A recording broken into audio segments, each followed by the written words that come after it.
Hi everyone. Today I'm just actually jumping on to share my story about my brain aneurysm rupture. I know there's a lot of curiosity, a lot of questions around it, and also just my recovery and things like that. Firstly, I would love to just say a massive thank you to absolutely everyone who has supported me over the past few weeks.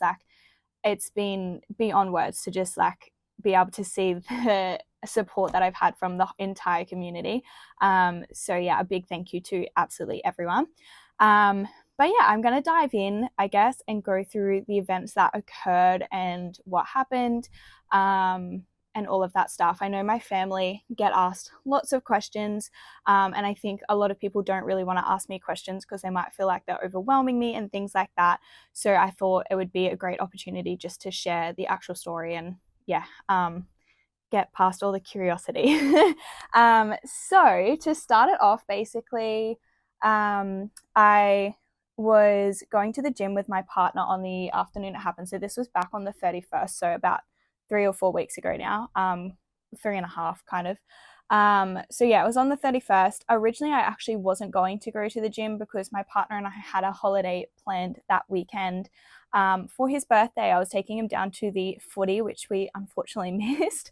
But yeah, basically, I wasn't going to go because I just wanted to finish everything off and finalize stuff so that we could enjoy our time away. But I ended up going, and I was like, I'll just go for a quick session. Now, the crazy thing is, I've got some notes here because I actually don't remember about an hour before the event. So the last memory I have is leaving the house and getting into the car with my partner. That's it. So I don't remember the drive to the gym. I don't remember interacting with everyone at the gym or with anyone at the gym or anything that I did at the gym. So a lot of this goes off basically just what I've been told from everyone else who was around me with the event. But yeah, so basically we were at the gym. I'm not even sure what time it was. I'm going to assume it was between probably around 5 p.m. Now, basically, when I was there, I think I had gone for a walk and started some stretching, I believe. And then I was getting set up to do, I think it was cables. I think I was doing some booty kicks. So I had gotten set up to start those, and my partner was on the cable machine, he said. So I had gone over and I was going to share the machine with him and his friend. So yeah, I was setting up for that, and then I apparently just was looking at my phone. My eyes kind of rolled in my head, and I collapsed. Now it wasn't known at the time, but that when I collapsed, that was actually, and I can't pronounce this word, but a hemo, hemorrhag, hemographic no hemorrhagic, that's the word. It was a hemorrhagic stroke. So yeah, when I passed out and I became unconscious, that was actually a form of a stroke that I had. Basically, I guess everyone was in a bit of shock at the time. They obviously called for help, called the ambulance, things like that. I believe the ambulance had actually told them, so I was unconscious, but I was breathing. And I believe they were actually told to start CPR. So they did start CPR, but then I was choking on my tongue. So they were like, no, we need to stop this. And they rolled me into recovery position. And so that was my partner and some of the staff members from Ukraine Health and Fitness who were helping.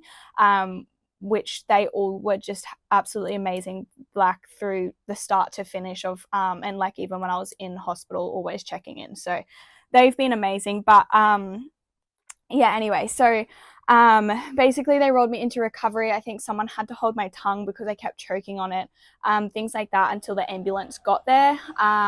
Once the ambulance got there, I believe they finally got me conscious and talking. I think, yeah, they did get me conscious. So I started talking and I was able to move, but I was also able to feel everything. And so at that point, I just kept saying that I had the biggest headache, and I was in so much pain. And apparently I was just squirming a lot and grinding my teeth, because of how much pain I was in, I guess.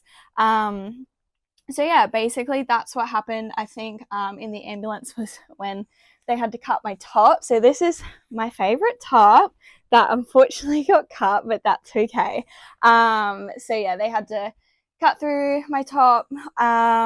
a few of the, like, I don't know. Yeah, anyway, we got to Rocky Hospital. And I think at this entire time, I believe they were just treating it as if it was a concussion. So they thought maybe when I passed out, I had hit my head. So yeah, they were treating it as a concussion because it's like the most, I guess, the most common cause. Like, yeah, they're probably not going to treat for something that's, yeah, it's like a less than 5 to 10% chance that a rupture is ever going to happen. So that's probably not what their first thought was. So yeah, they were treating it as a concussion the entire time. They got me up to Rocky Hospital. Apparently they got me in for a scan around 9 to 10 p.m. And so I think my mum had gotten there at that time. Obviously my partner drove up in the ambulance with me. And yeah, it was around 9 to 10 p.m. that they must have come out, the doctors and nurses, and gave them the news. So at this point, obviously no one really knew what was happening, but when they gave them the news, they obviously had to inform them that it was a brain aneurysm rupture. So yeah, they pretty much had to tell them, obviously, the worst of the worst. But with a brain aneurysm rupture, there is not a high chance of, one, survival, but two, even if you do survive, that you won't have any form of brain damage afterwards. So pretty much the things that they had to tell them was like, there's a high chance that I won't make it out of this. If I did, there was also a high chance that I would have brain damage. And a lot of the nurses thought that, and doctors, I believe, thought I would have brain damage because I kept thinking it was 2019. I couldn't recall the date. Things like that. So I knew who everyone was, like my friends and family around me, when they were asking, apparently, but I just, whenever they asked me the year, I always thought it was 2019. So that's what made them believe as well that I would have brain damage. But yeah, so basically after that, I think like there was a few things going on. Like my blood pressure was up over, I believe it was over 200, which is very, very high. And so they had to try and get that under control, and a few other things, and just like my pain and things like that. They obviously were having to fly me to Brisbane, the Royal Brisbane's Women's Hospital, through helicopter. I know there was like apparently talks of putting me into a coma because they couldn't get anything under control, but they finally did manage to get things under control and like just get me stable, I guess. So they didn't put me into a coma because that again comes with extra risks. So they, yeah, just wanted to get me stable. They finally did that.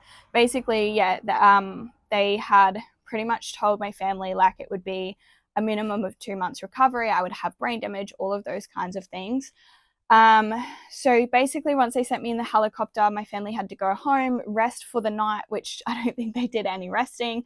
And then they, yeah, had to, I think it was apparently 3 a.m. I had landed, 3 or 4 a.m. I had landed, and they texted my partner or called him or something and let him know that I had arrived safely. My parents and my partner's flight, they all flew out around 8 a.m. the following day and got to Brisbane.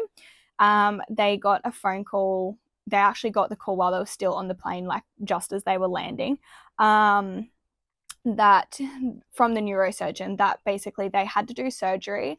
But their options were basically, if they don't do surgery, I was not going to survive. And if they did do surgery, there was a high chance of a stroke. And yeah, that I also, like, there could be, as I said, permanent brain damage and all of those kinds of things. So obviously it wasn't very good options for them to choose between, but it was pretty obvious what they did have to choose. So they went with that, thankfully. But yeah, so basically everyone was waiting in the hospital where they did the surgery. I think they were waiting for roughly 3 to 4 or 5 hours, something like that. It was quite a long time. And yeah, the doctors finally came out and they got the good news. They told them that it was very, very successful, which was amazing. So obviously they all had like a big sigh of relief, which was awesome. But yeah, so following that, then I was up in the ICU. I don't know if it was 4 or 5 days. It was something along that. Basically in the ICU, like I don't remember a whole lot of it. I was very in and out because I was coming off anesthetics. Obviously had a lot of painkillers, things like that. So yeah, it was quite the experience. The ICU nurses though were absolutely amazing. Like they just go above and beyond for everyone who was in there, which was awesome. I think one of the ladies even like plaited my hair. She would put lip balm on my lips for me. It was incredible. So yeah, basically I was in there post surgery. It was, like I said, they never really know the recovery time until I guess until you start functioning again. But originally they thought it would be roughly 2 months. But basically, when I came out of surgery, I was quite aware of things, as in like when they were just asking simple questions like the time, or not the time, sorry, the date they would ask, like my name, things like that. I was able to know the date every single time. One of them asked me, and it was like 1 a.m. in the morning. They asked me the time, and I was like, asked me the date, and I asked them what the time was, and then I was able to, like, I knew that it was the following day. So things like that, they were very, very happy with and very impressed with. So yeah, basically, they normally keep you in hospital, if everything's going well, anywhere for 2 to 3 weeks, because you are in what's called vasospasm watch, which is basically you're just in a high risk period of having like a stroke or certain symptoms similar to strokes. So yeah, I did have a incident. I think it was day 3 or day 4. I had a shower and wanted to wash my hair, which well, I had help having a shower because I couldn't shower by myself for about a week. And I was on a wheelchair for the first few days. So I wanted to wash my hair, but I was sitting down under the hot water and I was under it for a little bit too long, I think. But basically, my left leg, I started to feel really sick, and we instantly called the nurses. My left leg went completely numb, so I couldn't feel any of it. I didn't have control of it, sorry. So they were like touching it and stuff, and I could feel everything, but I just had no control. So I tried to move it, and like when I tried to like pull my leg out like this, it kind of just flicked, and I was like, I can't feel it. So they got me back into my bed, and then it was just like laying over the top of one of my legs like this, and like it was just dead weight. Like it was just so heavy that I had to use my arms to pick it up and move it off my other leg. Just like, so yeah, that was pretty scary. They sent me straight for a CT scan though, and it showed nothing was wrong, but all of the blood was moving through my entire body. And maybe it had hit a nerve, and that's why the leg went numb, but it came back after about 30 to 40 minutes and I had full control of it again. So it was very little incident, but it was definitely another scary incident. Yeah, now basically apart from that, there wasn't a whole lot else that was happening. It was a lot of just every single day I would become a little bit more alert. Honestly, like I said, those first few days are so blurry. Like I know I know everyone who came to visit me in those first few days in ICU, but like I don't recall half the interactions with them, things like that. I remember little glimpses, but I was just like so I was just so out of it on all of the pain medication and everything in between, that a lot of it, I believe everyone was just sitting there quiet and just being by my side. Every day I started to become a little bit more alert. I don't think I moved out of the bed for like maybe the first 2 days, and then I had that shower, things like that, and then slowly starting to walk. A big struggle that I had was the photophobia, I think they call it. Basically light. Any like light that was in my eyes was such a struggle. It would cause an instant headache, and I would just be looking at it like squinting. So if you see a lot of photos of me with my cool sunnies, that's pretty much why. Like I could not, I just couldn't stand any light. Even like this is okay now because it's the afternoon, but even now going outside a lot of the time I need my sunglasses, things like that, but it's definitely 10 times better. Like I could not handle anything. So that was a big struggle as well, and that lasted weeks. Like I said, that's still something I am struggling with sometimes, like even on the phone screens or computer screens, I have UV glasses that help a lot because that will start to hurt as well if I'm on the screen for too long. But yeah, so pretty much was just, like I said, a lot of getting more alert every single day. Starting to walk again. The first few days it was very, very slow. Couldn't do too much walking. You would kind of just do a half a lap, which turned into a full lap around the turned into a full lap around the ward, and then you turn that into a little bit more each day. Then it was just progressing to taking me downstairs in a wheelchair, to where I guess everyone goes for their lunches and stuff, who aren't obviously sick. So we started going down there in the wheelchair, and that was a lot as well. But that was all about just getting used to this, like the noises, the lights, things like that, and just getting without getting too overstimulated. So kind of just started with going down there for 20-30 minutes a day, little things like that. There was one other incident, actually. I can't remember what day it was. It was within that first week though.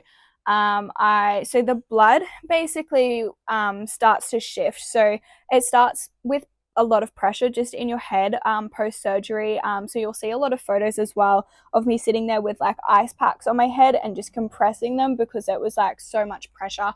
It starts to move down, and it's which is a good thing. You want it to move down, but yeah, it went down, goes through your shoulders, and then your shoulders are in a lot of pain. Then it goes down to like your lower back and your legs. So my lower back got into so much pain that it was also just like, because I was in so much pain, then my head was hurting so much, and anytime I moved, my head would instantly hurt again. And that got to a point where I was just like crying. I was like, nothing's working. I need more pain meds. I need something. The nurses called like an emergency, took me for another CT scan just to make sure, because if you have a 10 out of 10 headache, then they want to make sure there's nothing wrong with the rupture that they've fixed. But yeah, so the CT scan came back and it was fine. And by the following morning, I was okay. Still had a headache, but I was okay. I think that was the only other major thing that happened that gave everyone a bit of a scare. But yeah, everything else went really smoothly. My recovery was really, really good. By the end of like that first week, they were all like, all of the nurses were just so happy with my progress, and the doctors as well. They said that they expected I could be gone by the end of week 2 and finish that final week of vasospasm watch from home, just because my cognitive functions were good. My physio, they were all good. I was scoring above average with both of the OT and the physio. So they were both really happy for me to go home. One other thing I don't think I've talked about yet was how they actually fixed the rupture. Basically, they did a coil. So there's 2 different ways that you can fix a rupture from what I understand. One is a coil and one is a clipping. Now, the clipping is one where they go through the outside of your head, where I would have had a shaved patch somewhere, and they would have had to have gone in like that. But as you can see, I'm lucky enough to have all of my hair still. I'm very, very thankful for that. But basically, they actually went in through my groin area. It is literally the tiniest dot ever. It's like probably about the size of this. I'm going to try and hold that up. That's probably how big the little scar is, which is insane that they can do all of the work through there. So basically they put a dye, I think, into your system so they can see the arteries, they can follow it all the way up, find the aneurysm, and they put a little coiling in it. The coiling, to explain it from what we saw on the CT scans, if you think of those little metal looking dishwashing scrubbing things that you can get for your dishes, it literally looks like the tiniest chunk of that has been taken off. Like all of those little squiggly, like the squiggly metal stuff, it pretty much just looks like a chunk of that inside my aneurysm. But yeah, so that's how they did it. Another question that we have been asked a lot is, another question that we get asked a lot is, what caused it? So basically for me, I don't have any family who has ever had a brain aneurysm rupture or anything like that. So that makes them believe it was just a birth defect. So yeah, there was pretty much nothing that caused it. It was just one of those things that was a ticking time bomb. Obviously, it's not something that ever would have been picked up because unless you get symptoms, you're not going to go in for a scan or anything about that. That's probably another thing that was a bit crazy is most of the time people will have symptoms before it, like they'll have really bad headaches for a little while leading up to it, things like that.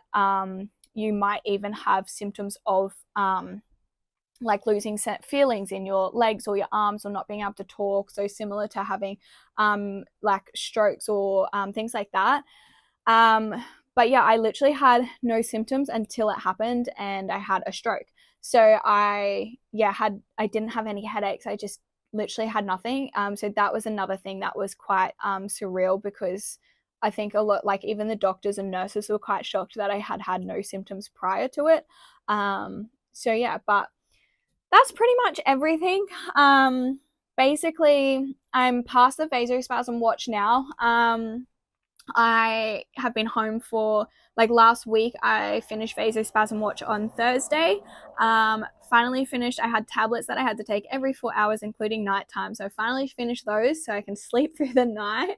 Um, I am on aspirin for 3 months, but that's pretty much it. And then just Panadol as I need it. So I do still get headaches. Like, I pretty much have a headache constantly. Sometimes it gets a little bit worse. Sometimes it's a little bit better. Like, but it's pretty much just always there at the moment, and that's pretty common. Like, that might last a couple more weeks. Basically, a couple restrictions I have at the moment are just things like no driving, not really any drinking or anything that is high stimulating to the brain. So like pre-workout, coffee, things like that. And that's just until the 3 month mark, which sounds like a long time, but I mean, overall, it's not a lot to give up for being alive. So I'm pretty okay with that. So yeah, that's pretty much it.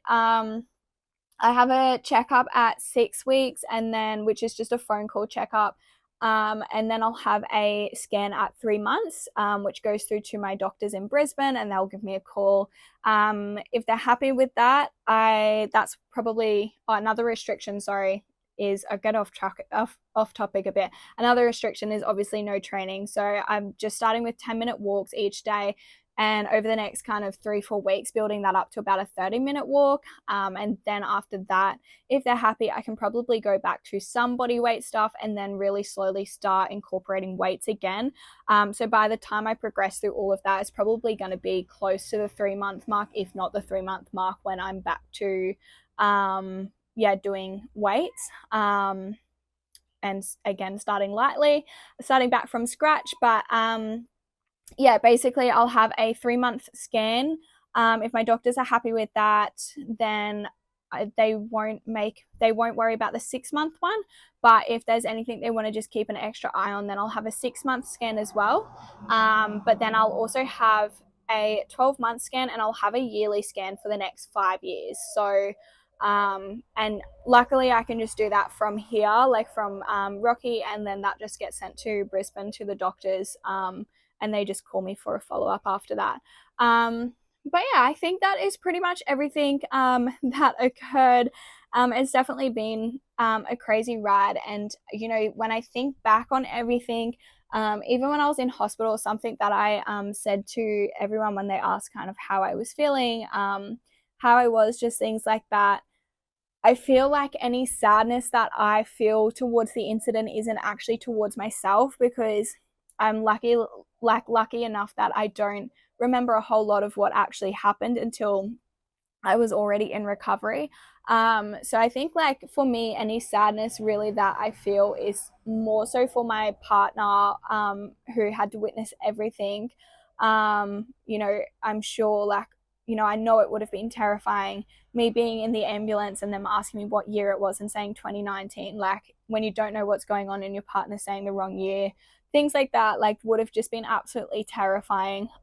Hearing that I would have strokes or brain damage or not make it is pretty surreal. So yeah, I think that's pretty much where any of my sadness around the event comes to. It's just like, for my partner and for my family who had to go through it all. But mostly, like, for myself, I'm okay with everything that happened. Like, I made it. I'm really grateful that I made it. I'm really, really grateful that I made it out with no brain damage, no um, extra strokes. Like, I was very, very lucky. I think something that plays a big role in not only just luck but in my recovery was just that I was prior to that so healthy and lived a healthy and active lifestyle. I roughly have heard just from like friends who have had other friends or know of other people who have had similar incidences, or sorry, who have had brain aneurysms or aneurysm ruptures. um, I've heard of roughly 6 or 7 people now. And they're not people that I know, but people my friends, like friends know, or things like that. But out of all of those stories that I've heard so far, I believe only one other person out of everyone else that I've heard of had made it out of that. So I am very, very lucky, very, very grateful that I was in that percentage that survives it all. And to then, on top of that, be in the percentage that comes out pretty much themselves. So I'm very lucky. But yeah, so I think that is pretty much everything. Basically, from here, my process is just going to be obviously easing back into things, taking things a bit slower than normal. Especially for me, remembering that I have had a major incident and making sure I do slow down. So I'm really trying to focus on setting up some small daily habits, a good morning routine, that also allows me to remember if I need a nap by the afternoon that I can have that nap, it's okay. But just little things like drinking my 3 liters of water, getting up and going for my 10 to 15 minute walk and progressing on that, eating healthy foods, and just all of those little things that will really help towards my recovery and help my journey continue the way it's been going. But yeah, if you ever do have any questions about the incident, I just want to say, like, don't hesitate to ask. Like, I mean, I think I've covered everything now, but I know a lot of people probably might feel like they're overwhelming me with questions or things like that. But like I said, I'm a pretty open person when it comes to my journeys, my recoveries, my health, my fitness, all of those kinds of things. So yeah, feel free to reach out any questions at all. I know, like, it's something you can be curious about, like, or you might not understand it, things like that. So yeah, never feel like you can't reach out to me and ask me any questions about things or your own health and fitness. But yeah, I think that's all I have for today. I'm gonna leave it at that. But that's pretty much my story and what happened. Thanks for watching.